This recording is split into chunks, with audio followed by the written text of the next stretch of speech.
නමුත් මට දැන් බරපතල සැකයක් ඇතිලා තියෙනවා මේ පහුගිය කාලේ පුරා එල්ල කරපු මේ චෝදනා ඇතුලේ ඇත්තම අරමුණ බවට පත් වෙලා තිබුණේ විවිධ සමාගම් වලට යම්කිසි ආකාරයක වාසියක් වෙන ආකාරයට මාර්ගය සකස් කරලා දෙන්නද කියලා. ඒ මාර්ගය සකස් කරලා දෙන අතරතුරේ ආණ්ඩුවක් හැටියට ඉතාමත්ම අමාරුවෙක් ආර්ථික වශයෙන් අපි පිරිහීමට ලක් වෙලා තියෙන මොහොතක අපිට අවශ්‍ය විදේශ විනිමය හොයාගන්න බැරි වෙලාවක ඒ ගල් අඟුරු ආනයනය කරන්න විදේශ විනිමය නැති වෙලාවක ඒ ගල් අඟුරු ආනයනය කරන්න ගත්ත ප්‍රයත්නය එක පැත්තකින් වැළක්වලා මේ රටේ ජනතාවට විදුලි උත්පාදනය කරන්න ආණ්ඩුව අසමත් කියන පණිවිඩය දෙන්නද ඒ කටයුතු කරේ කියන සැකය දැන් මතුවලා තියෙනවා. ගරු මුලසේන මන්ත්‍රීතුමනි මම කියන්නේ දැන් මේ හැමදාමත් කරලා තියෙන ගල් අඟුරු මිලදී අරගෙන තියෙන ටෙන්ඩර් ක්‍රමී. මේක මම විශේෂ භාර ඇමතිවරයා හැටියට හිටියත් මීට පෙර ඇමතිවරු හිටියත් ඒ සියලු දෙනාම විශේෂ භාර ඇමතිවරු හැටියට ටෙන්ඩර් ක්‍රමෙන් තමයි ගල් අඟුරු ලබා ගන්න. ඒතර ගල් අඟුරු ලබා ගන්න ප්‍රසම්පාදනය කරන්න තියෙන තාක්ෂණික කමිටුවක් පත් කරනවා. තාක්ෂණික කමිටුව සහ විශේෂම කැබිනට් මණ්ඩලයෙන් පත් කරන ප්‍රසම්පාදන කමිටුව පත් කරන්නේ මුදල් අමාත්‍යාංශය. ඒකේ ඉන්නවා ප්‍රසම්පාදන කමිටුවේ ඉන්නවා අමාත්‍යාංශ දෙකක ලේකම්වරු දෙදෙනෙක්. දැන් මේ පහුගිය ගල් අඟුරු පිළිබඳව ටෙන්ඩර් එකේ කටයුතු කිරීමේදී ප්‍රධානියා හැටියට හිටියේ මහා මාර්ග අමාත්‍යාංශ ලේකම්වරයා. ඒ වගේම අපේ විදුලි බල හා බලශක්ති අමාත්‍යාංශ ලේකම්වරයා. මහා බැංකුවේ නිලධාරියෙක්. මහා භාණ්ඩාගාරයේ නිලධාරියෙක්. ඒ වගේම ගල් අඟුරු සමාගමේ නිලධාරියෙක්. ඒ වගේම විදුලි බල මණ්ඩලයේ නිලධාරියෙක්. ඒ වගේම ಖನಿජ තෙල් සංස්ථාවේ නිලධාරියෙක්. ඒ වගේම තාක්ෂණික කමිටුවේ ඉන්නෝ විවිධ ආයතන නියෝජනය කරන දීර්ඝ කාලයක් තිස්සේ මේ ඇනවුම් කරන කණ්ඩායම් ඉන්නවා. එතකොට මේ මොවුන් මහා බැංකුව සහ මහා භාණ්ඩාගාරයත් එක්ක ගිහලා සාකච්ඡා කරාම අපිට මෙන්න මෙච්චර ප්‍රමාණයක් ආනයනය කරන්න තියෙනවා. ඒ සඳහා අපිට මෙච්චර වියදමක් යනවා කියලා ඒ මහා භාණ්ඩාගාරයේ සහ මහා බැංකුවෙන් ලැබිච්ච උපදෙස් අනුව තමයි පළ කරන්නේ දැන්වීම ගල් අඟුරු ආනයනය කිරීම සඳහා ටෙන්ඩර් එක ඉදිරිපත් කරන්න. මොකද අපි දන්නවා මේ වෙලාවේ අපිට විදේශ විනිමය ප්‍රශ්නයක් තියෙනවා. අපිට කිව්වා ගල් අඟුරු සමාගමේ සභාපතිවරයා මට කිව්වා මේ ගල් අඟුරු මිලදී ගැනීමට පෙර අඩුම තරමේ ඩොලර් මිලියන 95ක් අපිට වැය වෙයි එක මාසයක් සඳහා ගල් අඟුරු ආනයනය කරන්න කියලා. දැන් තියෙන මිල දර්ශකත් එක්ක. ඒ සාමාන්‍ය අගය. එතන අපි ඔක්තෝබර් මාසයේ ඉඳලා මේක ආනයනය කරන්න ඕන අපිට අප්‍රේල් මාසෙ වෙනට ආනයනය කරන්න බෑ. අප්‍රේල් වලින් පස්සේ අපිට ඒක ගේන්න බෑ. තියෙන වාරකන් තත්ත්වෙත් එක්ක. එතන ඔක්තෝබර්, නොවැම්බර්, දෙසැම්බර්, ජනවාරි, පෙබරවාරි, මාර්තු උපරිම ගියොත් අප්‍රේල් මාසෙ වෙනකට මේ රටේ අවශ්‍යතාවයේ ගල් අඟුරු අවශ්‍යතාවයේ ගේන්න ඕන. ඒක නොරොච්චෝලේ දක්වා ගෙනියන්න ඕන. ඒකෙන් තමයි අපි ඊළඟ අවුරුද්දේ සැප්තැම්බර් ඔක්තෝබර් දක්වා මේ විදුලි උත්පාදනය කිරීම සඳහා කටයුතු කරන්නේ. ඒ නිසා තමයි එතකට මුදල් අමාත්‍යාංශය සහ මහා භාණ්ඩාගාරයේ නියෝජිතයෝ කිව්වේ ඩොලර් මිලියන 95ක් අපිට දෙන්න බෑ. එකවර ගෙවන්න බෑ.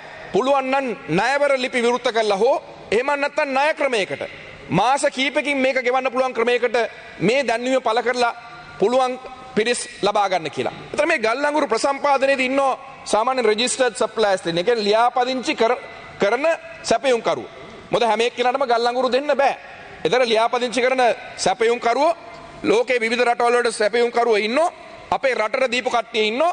ඒ කට්ටියට තමයි මේ ප්‍රසම්පාදන කටයුත්තේ ටෙන්ඩර් මේ ලියකියවිල්ල ලවන්නේ. එතකොට මේ ටෙන්ඩර් ලියකියවිල්ල ගරු මුලාසනේ මන්ත්‍රීතුමියනි මේක කරනවා ඉන්විටේෂන් ෆොර් බිඩ්. ඒ කියන්නේ සැපයුම් කරුවන්ට මේකට ඇනවුම් කිරීම සඳහා ආරාධනා කරනවා ජුලි මාසේ 21 වෙනිදා. ජුලි මාසේ 21 වෙනිදාන් පස්සේ තියෙනවා ජුලි මාසේ 28 වෙනිදා මේ සැපයුම් කරුවන් එක්ක මූලික සාකච්ඡාවක් තියෙනවා ඒ සැපයුම් කරුවන් එක්ක. ඊළඟට අගෝස්තු මාසේ 10 වෙනිදා තමයි මේ ටෙන්ඩර් එක වහන්නේ. එහෙම නැත්නම් ක්ලෝසින් ඩේට් එක තියෙන්නේ. එතකොට මේ ටෙන්ඩර් එකට ඉදිරිපත් වෙනවා සමාගම් දෙකක්. ඒ සමාගම් දෙක ඉදිරිපත් වෙලා තාක්ෂණික කමිටුව ඇගයීම් කරනවා ඒ ඉදිරිපත් වෙච්ච යෝජනාවලි දෙක. ඊට අමතරව මේක අනාතරතුරේ තවත් සමාගම් පහක් ඉදිරිපත් කරනවා ටෙන්ඩර් එකට ඉදිරිපත් වෙන්නේ නැතුව අර අපි කියන unsolicited proposals. ලියාපදිංචි සැපයුම් කරුවෝ නෙවෙයි මෙන්න මෙහෙම අපිට දෙන්න පුළුවන් මෙන්න මේ ගානට අපිට කරන්න පුළුවන් කියලා තවත් සමාගම් පහක් ඉදිරිපත් වෙනවා. එතන අපි කියනවා කැබිනට් මණ්ඩලයට මේක දැනුවත් කරලා හදිස්සියේ හරි කවුරුහරි ටෙන්ඩර් එකට ඉදිරිපත් වුනේ නැත්නම් මෙන්න මේ ඉදිරිපත් වෙච්ච unsolicited proposals ටිකත් අපි තාක්ෂණික කමිටුවෙන් ඇගීමට ලක් කරන්න බැරි වෙලාවක් හරි කවුරුහරි ටෙන්ඩර් එකේ හිටියේ නැත්නම් අන්න අරවා අතනින් සුදුසුම එක තෝරගන්න ඕන. මොකද අපිට ඔක්තෝබර් වෙනකොට මේකට අවශ්‍ය ගල් අඟුරු ටික ආනයනය කරන්න ඕන. එතකොට ගරු මුලාසනේ මන්ත්‍රීතුමියනි අපිට ඉදිරිපත් වෙන තාක්ෂණික කමිටුවේ කියනවා සමාගම් දෙකක් ඉදිරිපත් වෙච්ච සමාගම් දෙකෙන් එක සමාගමක් ලන්සුව තියන්නේ නැහැ. ඔවුන් ඉදිරිපත් කරන්නේ නැහැ. දෙවැනි සමාගම ඩොලර් 328කට මෙට්‍රික් ටොන් එකක් 328කට කොම්පොසිට් ඉන්ඩෙක්ස් එක පාවිච්චි කරලා විවිධ ඉන්ඩෙක්ස් තියෙනවා. රුසියානු ඉන්ඩෙක්ස් එක තියෙනවා, නිව්කාසල් ඉන්ඩෙක්ස් එක තියෙනවා, විවිධ ඉන්ඩෙක්ස් තියෙනවා. නමුත් කෝප් කමිටුව කියලා තියෙනවා මේ සියලුම ඉන්ඩෙක්ස් වල එකතුවක් ගන්න සාමාන්‍යයක් ගත්ත කොම්පොසිට් ඉන්ඩෙක්ස් එකක් පාවිච්චි කරන්න කියලා. එතන කොම්පොසිට් ඉන්ඩෙක්ස් එක අනුව 328යි එදා දවසට තියෙන ඉන්ඩෙක්ස් එකත් අනුව. එතන ඒක තමයි ටෙන්ඩර් එක ඉදිරිපත් වෙලා තියෙන්නේ. එතන අර තව 5 දෙනෙක් ඉදිරිපත් කරනවා ලන්සු වෙනම. ලන්සු නෙමේ අන්සොලිසිටඩ් ප්‍රොපෝසල්ස්. ඒ ප්‍රොපෝසල්ස් වල තියෙන මිල ගණන් තමයි එක්තරා සමාගමක් බ්‍රවුන් සමාගම CMEC බ්‍රවුන් සමාගම ඉදිරිපත් කරනවා 554ක්. ඩොලර් 554 මෙට්‍රික් ටන් එකට අපි දෙන්නම් 150ක් දෙන්න ඇමරිකානු ඩොලර් වලින් 150ක් දෙන්න යුවාන් හරි රුපියල් වලින් හරි කියලා. දෙවැනි එකේ වුන් කියනවා 526ක්. මේක තමයි ඉදිරිපත් කරන මිල ගණන්. එතන 328යි එන්නේ ටෙන්ඩර් එකේ 554ක් ඉදිරිපත් කරනවා අන්සොලිසිටඩ් ප්‍රොපෝසල් එකේ. ඊළඟ ටෙන්ඩර් එක වහනවා. ටෙන්ඩර් එක වහනවා 12 ටෙන්ඩර් එක වහනවා අගෝස්තු මාසේ ටෙන්ඩර් එක වහනවා අගෝස්තු මාසේ 10 වෙනිදා. ටෙන්ඩර් එක වැහුවට පස්සේ අගෝස්තු මාසේ 12 වෙනිදා අර CMEC කියන සමාගමම නැවත වතාවක් අන්සොලිසිටඩ් ප්‍රොපෝසල් එකක් ඉදිරිපත් කළා කියනවා නෑ අපිට දැන් 528 නෙවෙයි දැන් අපිට 290ට 285ට දෙන්න පුළුවන් කියලා. අර සැපයුම් කරුවා ටෙන්ඩර් එකේ දාපු ගාන බලලා දවස් දෙකකට පස්සේ කියනවා 580ට දෙනවා කියපු එක කියලා දැන් කියනවා 280ට 295ට දෙන්නම් කියලා. රුපියල් ඩොලර් 250ක් අඩු වෙලා. ඩොලර් 250ක් අඩු වෙලා. ඒ විතරක් නෙමෙයි කියන්නේ ඇමරිකානු ඩොලර් වලින් 150යි රුපියල් වලින් 150ක් විතරක් නෙවෙයි ඇමරිකානු ඩොලර් වලින් ගෙවන්න 150ක් මූලිකව ඉතුරු 150 රුපියල් වලින් ගෙවන්න අවුරුදු 5කින් ණය ක්‍රමයකට. එහෙමත් කියනවා. එතකොට දැන් ගරු සභාපතිතුමනි මට සැකයක් මත වෙනවා මේ ගල් අඟුරු ප්‍රසම්පාදනය කරනවා කියන එක ලේසි දෙයක් නෙවෙයි. එතකොට ගල් අඟුරු තොගේ කොහෙන් හරි අරගෙන තියෙන්න ඕන එක්ක ගල් අඟුරු සමාගමක් තියෙන්න ඕන. එතන මට දැන් හිතන දේ තමයි සැකේ තමයි ගල් අඟුරු තොගයක් අරගෙන තිබුණා. ඒ තොගේ අපේ ඇඟේ ගහන්න හැදුවා ඩොලර් 528ට. හැබැයි ටෙන්ඩර් එකේ ආවා ඊට වැඩිය අඩු ලන්සුවක්. ඒ අඩු ලන්සුව ආවට පස්සේ අර ලබා ගන්න හිටපු අයිතු ලාභය ටිකක් අඩු කරලා ඉවරලා ටිකක් නේ 150කින් අඩු කරලා ඉවරලා කියනවා 295ට අපි දැන් දෙන්නම් කියලා. එතන එකක් තමයි අපේ රටේ තියෙන ප්‍රසම්පාදන ක්‍රමයේ ඇතුලේ ටෙන්ඩර් එකක් දැම්මට පස්සේ ටෙන්ඩර් එක විවෘත කරලා ටෙන්ඩර් එක වැහුවට පස්සේ අපිට යන්න බෑ වෙනත් විකල්ප ක්‍රමයකට. දැන් මේකේ සමාජයේ විශාල මතයක් හදලා තියෙනවා හිටපු ඇමතිවරු മന്ത്രിවරු හාමුදුරුවෝ කීප දෙනෙක් නඩුත් දාලා තියෙනවා ගිහිල්ලා මේක හොඳයි නඩු දාලා තියෙන එකත් මේක දැනගන්න හොඳයි රටේ ජනතාවට. කවුරු වෙනුවෙන්ද මේ පෙනී ඉන්නේ කියලා. එතන අපි ලන්සෝ ඉදිරිපත් කරපු සමාගමට කැබිනට් මණ්ඩලයට ගිහිල්ලා අනුමැතිය දීලා ඒක කිව්වා ඔක්තෝබර් මාසයේ ඉඳලා සැපයුම් කරන්න කියලා. සැපයුම් කරන්න කියලා කියනකට නඩු දානවා ඒ සමාගම නඩු දාන එක විතරක් නෙමෙයි. මේ ක්‍රමයට නඩු දාන එක කමක් නැහැ. මේ සමාගම ගරු මුලසේ මන්ත්‍රීතුමා මම එක පෙරේද තමයි දැනගන්නේ. මේ සමාගම CMEC බ්‍රවුන් කියන සමාගම අර සැපයුම සඳහා ටෙන්ඩර් එක ලබා දීපු සමාගමට ඍජුව ලියුමක් යවනවා. ලිපියක් එවලා කියනවා මේ කටයුත්තට එකතු වෙන්න එපා. අපි නඩුවක් දාන්න ඉන්නේ. ඔය කට්ටියට මේක කරන්න සිදු කරන්නේ නැහැ කියලා. දැන් මෙහෙම කරන්න පුළුවන්ද? දැන් මේ මාෆියාව වැඩ කරන විදිය. ඒක නෙමෙයි ප්‍රශ්න තියෙන කරුණ සම්තුනේ. ඒකත් කමක් නැහැ කියන්නේ. දැන් මම හර්ෂ සිල්ලා മന്ത്രിතුමාගෙන් ඒකයි ඉල්ලුවේ මේක කඩිනමින් ගෙවලා මුදල් කාරක සභාවේ පරීක්ෂා කරන්න. තාක්ෂණික කමිටුවේ වැරද්දක් තියනවද? ප්‍රසම්පාදන කමිටුවේ වැරද්දක් තියනවද? ලන්සුව අඩුම ලන්සුව නෙමෙයිද තේරුවේ? දැන් මේකේ කියලා තියෙනවා එක ලන්සුවයි තිබ්බේ කියලා. සමාගම් දෙකක් ඉදිරිපත් වෙනවා. එක්කෙනෙක් ලන්සුව දෙනවා එක්කෙනෙක් තියන්නේ නැහැ. එහෙම වුණාම ටෙන්ඩර් එක තමයි යන්න වෙන්නේ. පහුගිය කාලේ ඔබතුමාලා කෑ ගැහුවේ මෙතන ඉඳගෙන ටෙන්ඩර් එකෙන් පිට යනවා ටෙන්ඩර් එකෙන් පිට යනවා කියලා. දැන් ටෙන්ඩර් එකෙන් ආවම කියනවා ටෙන්ඩර් එකෙන් යන්න එපා අනිත් එකෙන් යන්න කියලා කියනවා. එතන මේක පරීක්ෂා කරන්න ඒක හොඳයි.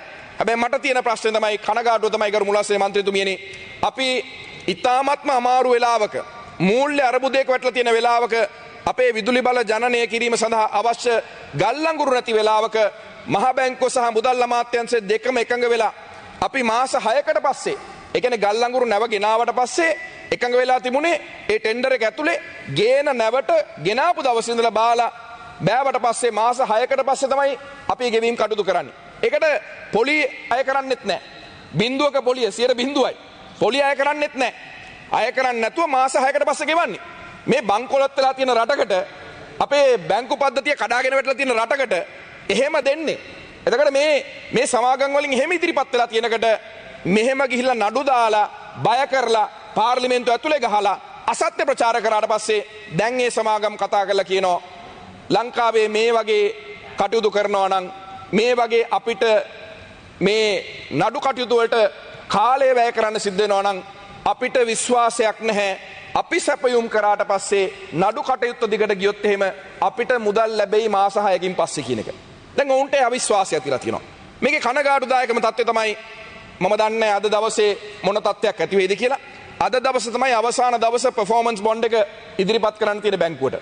මම මේ මොහොතේත් බැලුවා මට ගල්ලංගුරු සමාගමේ සභාපතිතුමා කතා කරලා කිව්වා ඔවුන් මැලිකමක් දක්වනවා මේ කටයුත්ත කරන්න නීතිමය කටයුත්තක් තියෙන නිසා කියලා.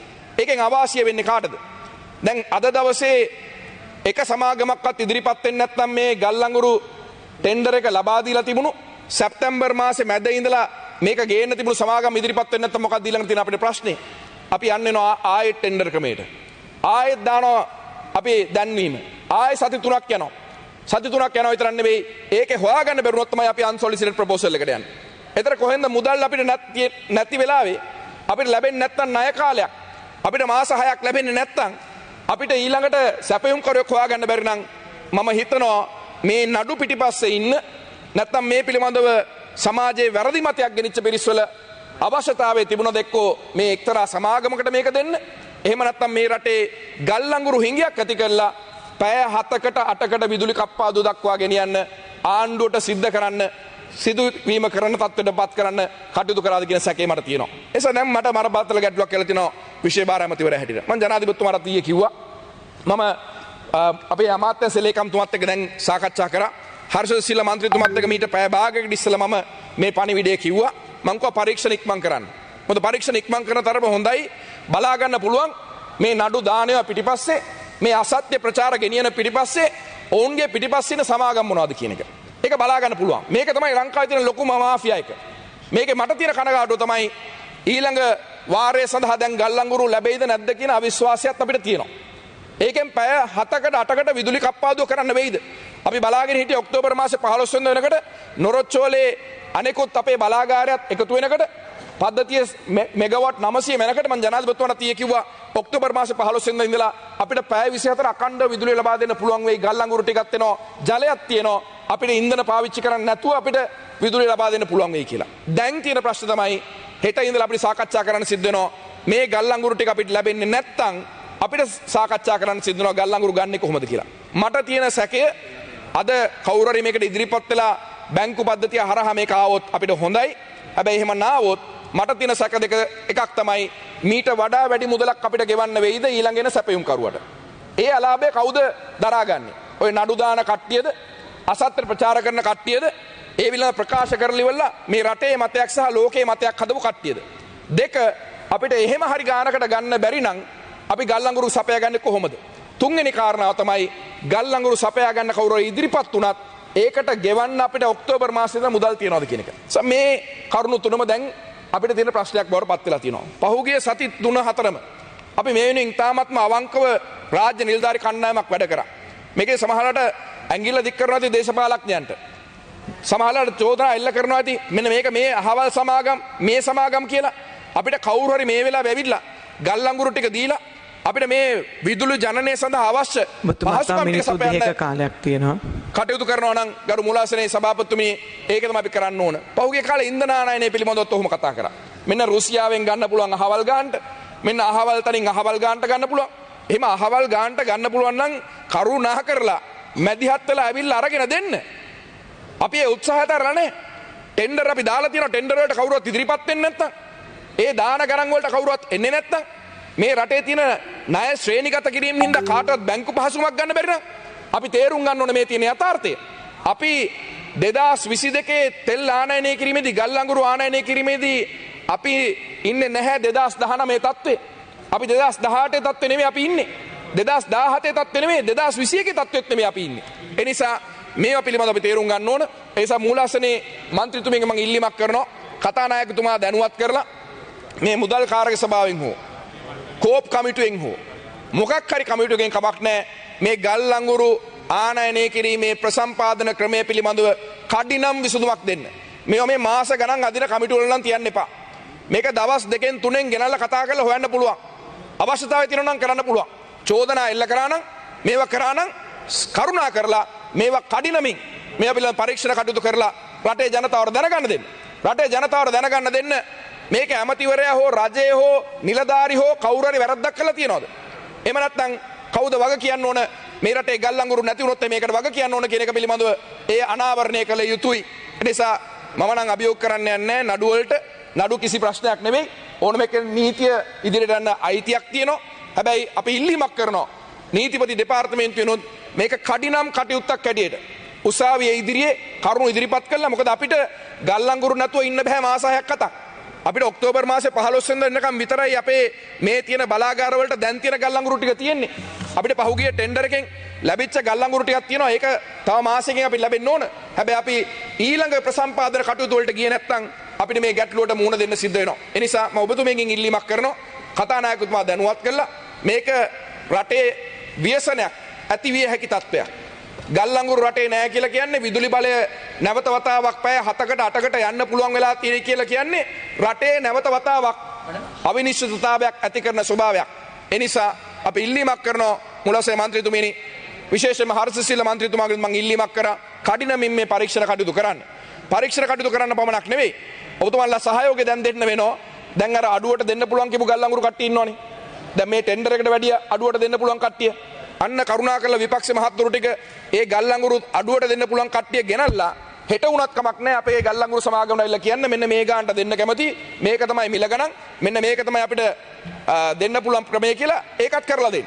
මොකද මේකෙන් වැළක්වුවා ඔබතුමායි කාලය අවසන් මේ ලබාගත හැකි ක්‍රමවේදය. ඒ නිසා මම කතාව කරන්න හිටියේ වෙන කතාවක්. නමුත් අද කනගාටුවෙන් වුණත් මේක කිව යුතුව නිසා තමයි නැත්නම් මේ රටේ ජනතාව අතර මතයක් ඇති වෙලා තියෙන්නේ මේ ගල් අඟුරු මගඩි මේ ලාභ උපයගන්න මේ ජනතාව ඉතාමත්ම අසරණ තත්ත්වයට පත් වෙලා ඉන්න වෙලාවේ මේකත් පාවිච්චි කරනවා. ඒ නිසා වගකිය යුතු විපක්ෂයක් හැටියට මම ඉල්ලීමක් කරනවා.